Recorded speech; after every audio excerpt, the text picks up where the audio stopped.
A uniform appears in a second-hand shop, and this uniform reveals the legendary past of an ordinary man.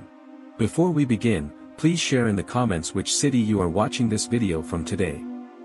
The town of Raleigh in North Carolina was a small place surrounded by pine trees, living in the shadow of slow-moving time and quiet memories. With its narrow sidewalks, red brick houses, and fresh milk bottles left outside shops in the morning, it was like a nostalgic postcard. Along its main street were a few cafes, a small bakery, a barber shop, and an old second-hand shop at the corner, Tim's Treasures. From the outside, the shop seemed to have defied time. Its glass windows displayed faded posters, dusty typewriters, and intertwined old frames. Inside, it was like a labyrinth where time itself had gathered. The wooden floors creaked, and the antiques on the shelves carried whispers of the past.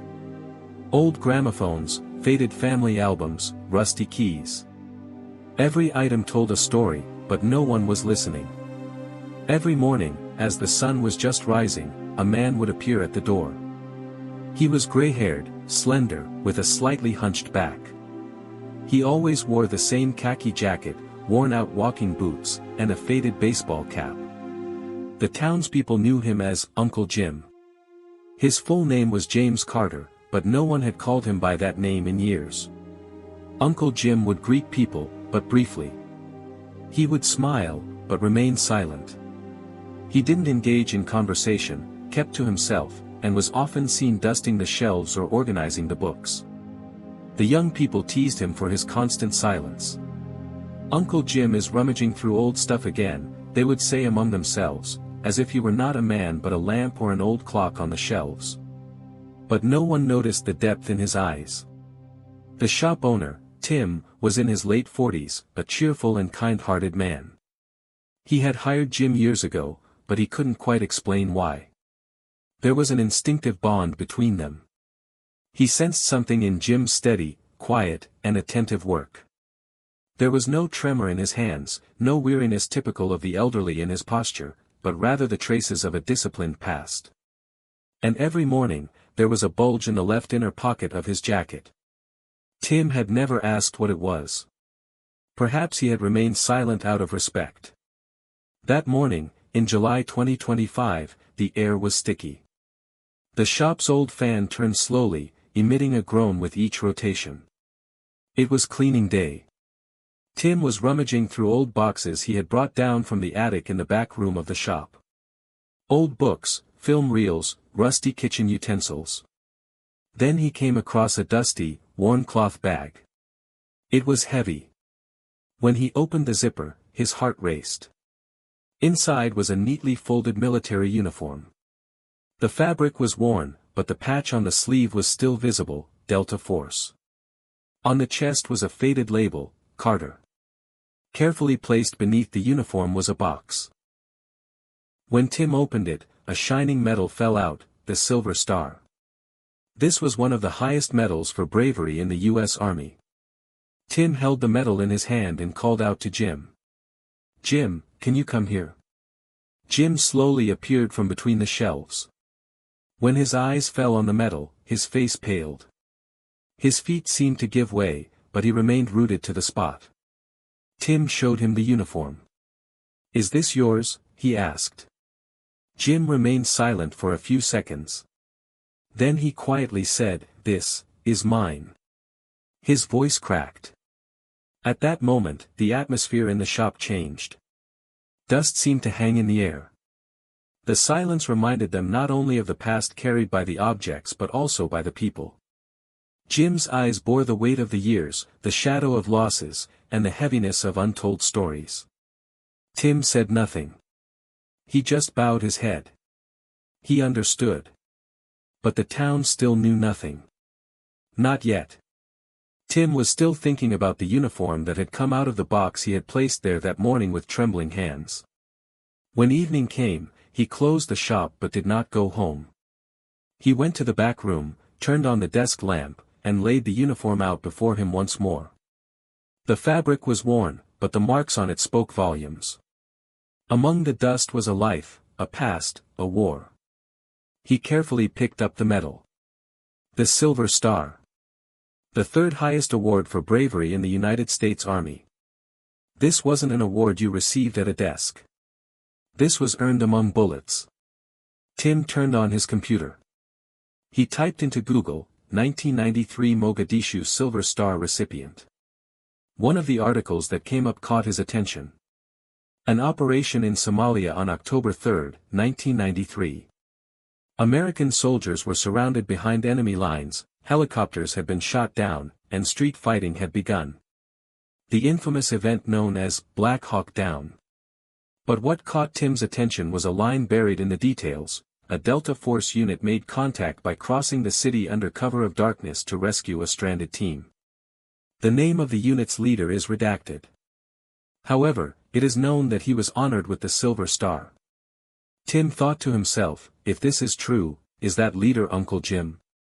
He searched through newspaper archives and military documents until late into the night. In a blog post, he found a small detail. A witness had accidentally written the leader's last name, Carter. His heart raced. This couldn't be true. Or maybe it was exactly what it should be. The next morning, he went to the shop before the sun had risen. Jim was busy with the shelves as usual. He was still bending over, arranging books with his neck bent, his shirt collar pulled up. Tim approached him.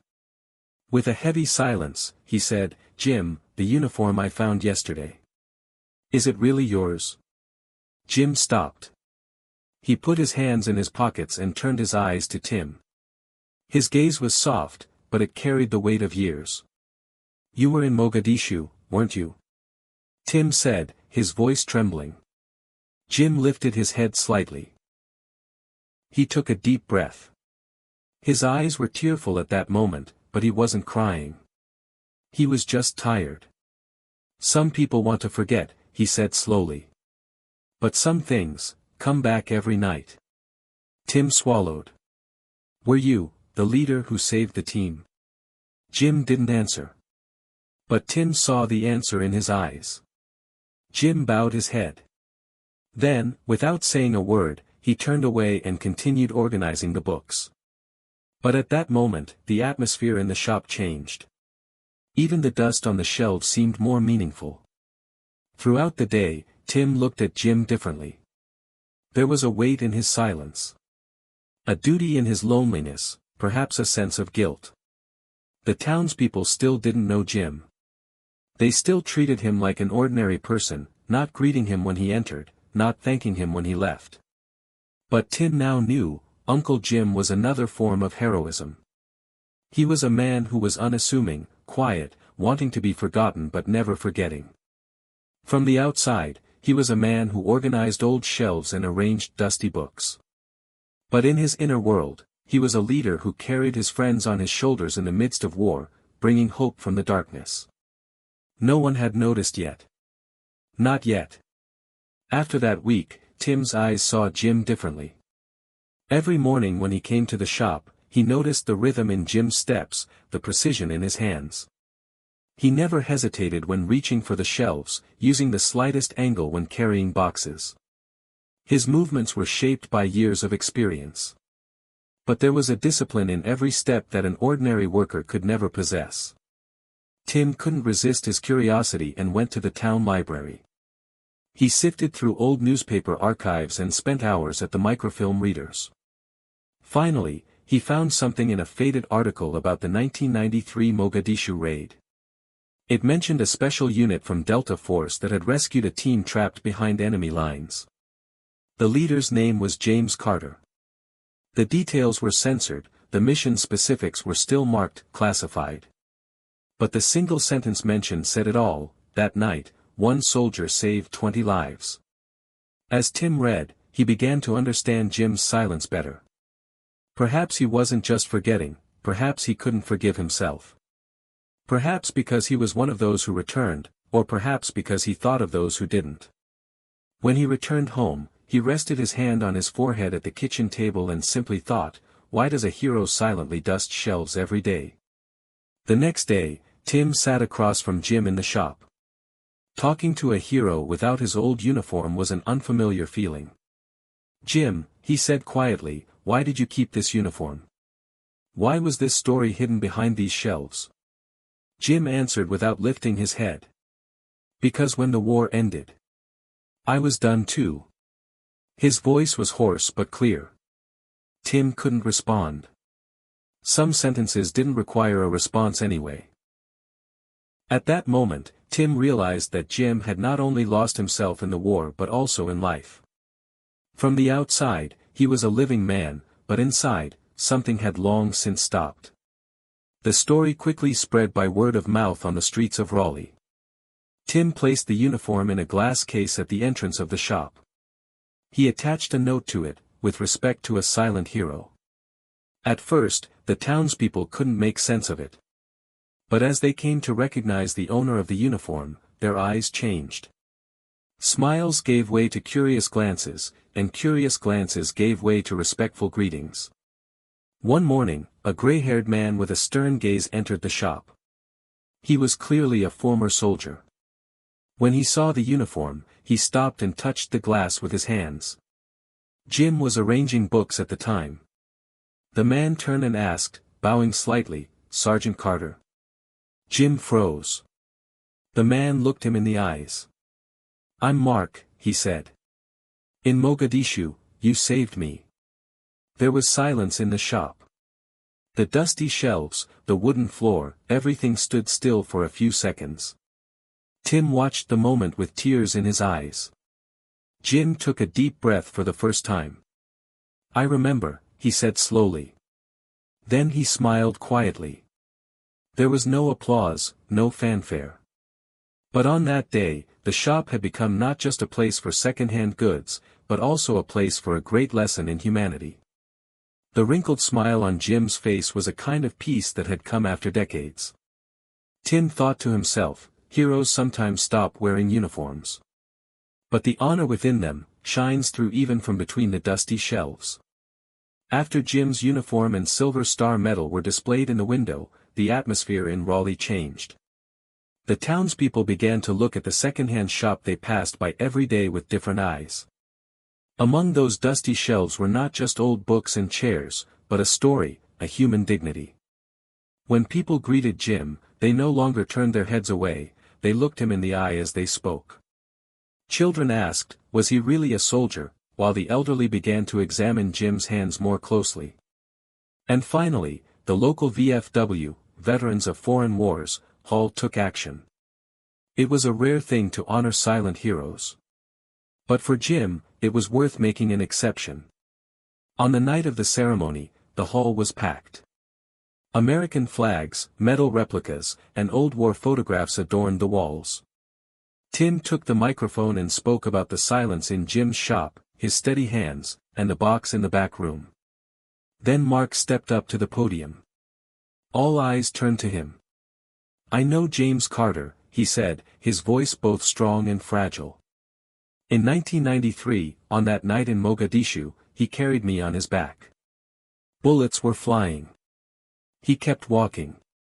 He didn't say a word. But I'll never forget the beat of his heart, the breath on my shoulder." The room erupted in applause. Some wiped away tears. But Jim wasn't in that room. He was in his shop, as always, straightening the shelves, maintaining his silence. The next morning, there was something new at the shop door. A simple plaque sat inside the glass display case. It read, "To Corporal James Carter, thank you for the courage you carried silently." Jim took the plaque, wiped the dust off with his hands, and placed it on the counter. Customers entered the shop more slowly that day.